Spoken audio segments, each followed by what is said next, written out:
یہ دلیل تو ویسے رد ہو جاتی ہے۔ دوسری دلیل جو اس مقتدر طبقے کی طرف سے دی جاتی ہے وہ یہ دی جاتی ہے کہ اگر جھوٹا رونا ناجائز تھا تو جب حضرت حمزہ علیہ السلام شہید ہو گئے تو حضور علیہ السلام مدینہ میں تشریف لائے تو دیکھا ہر گھر سے آہ و بکا، نالہ و گریہ و شیون کی صدا بلند تھی، تو پیغمبر اسلام کی زبان سے نکلا واہ حمزہ ہو فلا بواقیہ لہو، ہائے حمزہ کو رونے والے بواقیہ نہیں ہیں۔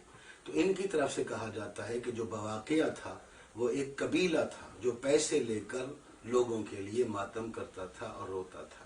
تو اس کا جواب یہ عرض کرتے ہیں کہ جب حضور علیہ السلام نے فرمایا واہ حمزہ فلا بواقیہ لہو، تو صحابہ کرام نے کیا کیا، ہاشمیوں نے کیا کیا؟ آیا انہوں نے بواقیہ کو بلایا، پیسے لے کر رونے والوں کو بلایا، یا اپنے اپنے گھر والوں کو بھیجا؟ تو تاریخ میں یہ ہے کہ صحابہ نے اپنی اپنی خواتین کو حضرت حمزہ کے گھر میں بھیجا اور وہاں پہ گریہ و ماتم آہوزاری ہوئی، پیغمبر اسلام نے ان کو دعا دی۔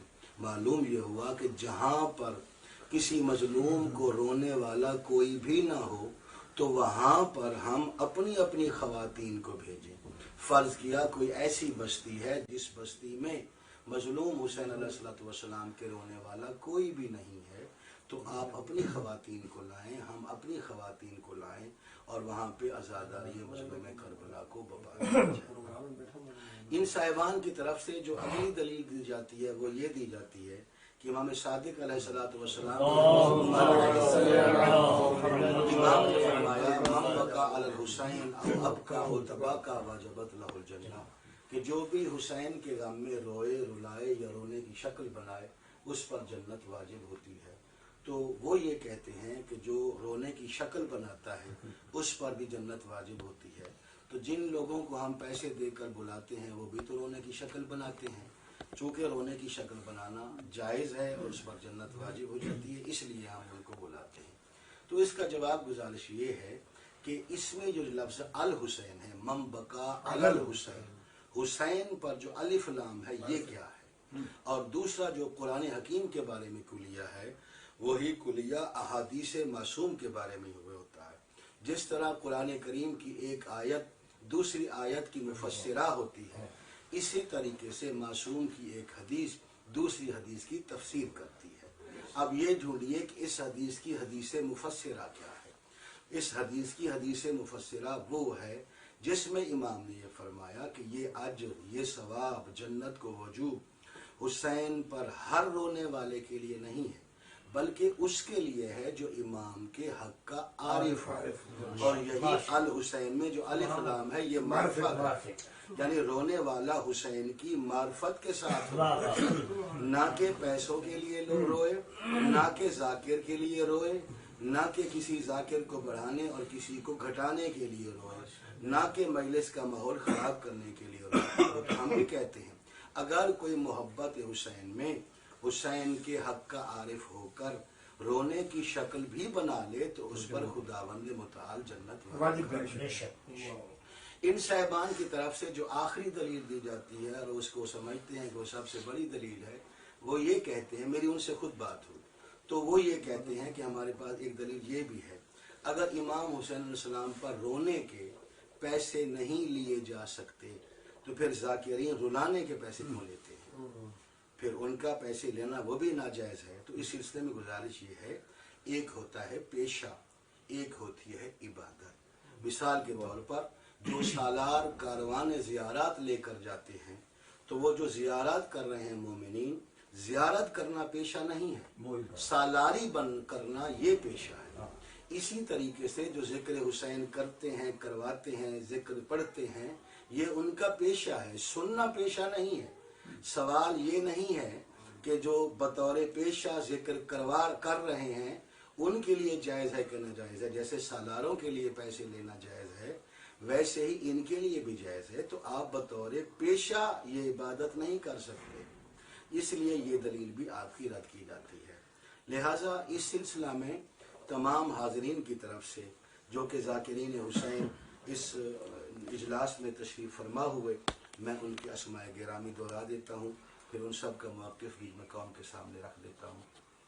ان صاحبان میں علامہ عمران عباس مظاہری صاحب، ذاکر صہیب مہدی صاحب، ذاکر آغا دلاور حسین صاحب، الطاف حسین میلسی، مولانا انتصار کاظم نجفی، ذاکر اظہر حسین نیّر، ذاکر حکیم مختار حسین، ذاکر ملازم حسین نیّر، ذاکر تیمور رضا ابوذری، ذاکر ثاقب عمران جعفری، ذاکر علی عمران جعفری، ذاکر مرتضیٰ قمبر صاحب، مولانا محمد عمران حیدری صاحب، ذاکر محسن عباس نوتکی صاحب، ذاکر افضال حسین جعفری صاحب، ذاکر انتصار منظور صاحب، ذاکر افضال حسین جعفری صاحب اور انتصار منصور صاحب اور علامہ عمران عباس مظاہری صاحب پر فون پر بات ہوئی۔ وہ اپنی چند شرعی مجبوریوں کی وجہ سے حاضر نہیں ہو سکے، مگر ان کی حمایت ہمارے ساتھ موجود ہے۔ یہ صاحبان یہاں پہ تشریف فرما ہے، یہ تمام کے تمام خود کو امام زمانہ علیہ السلام کی بارگاہ میں حاضر کرتے ہیں۔ ہم اپنے امام کی خدمت میں خود کو حاضر اور پیش کرتے ہیں اور امام کی بارگاہ میں اس بات کا عہد کرتے ہیں کہ ہم اپنے بزرگ ذاکرین اور شیخ پورہ کے بزرگ واعظین، مثال کے طور پر سلطان الذاکرین، حامل تمغہ نشان ابو طالب جناب غلام قمبر صاحب، صدر الذاکرین منظور آل محمد جناب منظور حسین منظور صاحب، مصور غم جناب مولانا زیغم عباس صاحب اور حجت الاسلام والمسلمین علامہ مرید کاظم نجفی صاحب، ہمارے بزرگوں کا جو راستہ معین تھا، انہوں نے بھی اس فعل کو فعل شنی سمجھا، فعل حرام سمجھا، فعل بد سمجھا۔ ہم سب اس فعل کو فعل شنی سمجھتے ہیں، فعل بد سمجھتے ہیں اور عزاداری مظلوم کربلا کے لیے اس کو نقصان دہ سمجھتے ہیں۔ لہٰذا اس فعل شنی سے جتنا جلد از جلد باز آیا جائے اتنا ہی عزاداری کا تحفظ ہے۔ ہم اپنے امام کی بارگاہ میں یہ بیان دے کر سرخرو ہیں۔ ہم نے نہ پچھلے دنوں میں اس چیز کو جائز سمجھا تھا، نہ آج اس فعل کو جائز سمجھتے ہیں، نہ آنے والے زمانے میں اس کو جائز سمجھیں گے۔ والسلام علیکم ورحمۃ اللہ وبرکاتہ۔ یا علی علیہ الصلوۃ والسلام مدد۔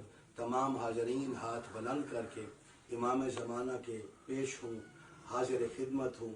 اے امام زمان علیہ الصلوۃ والسلام، اے ہمارے منعم، ہم اس بات کے لیے عہد کرتے ہیں باوجود بشری خرابیوں کے ہم حت المقدور عزاداری کے لیے، حرمت صدات کے لیے، ولاء و عزا کے لیے، مراسم عزا کے تحفظ کے لیے اور اتفاق شریعت کے لیے دل و جان سے اپنا کردار ادا کرتے رہیں گے انشاءاللہ۔ محمد و آل محمد صلوات۔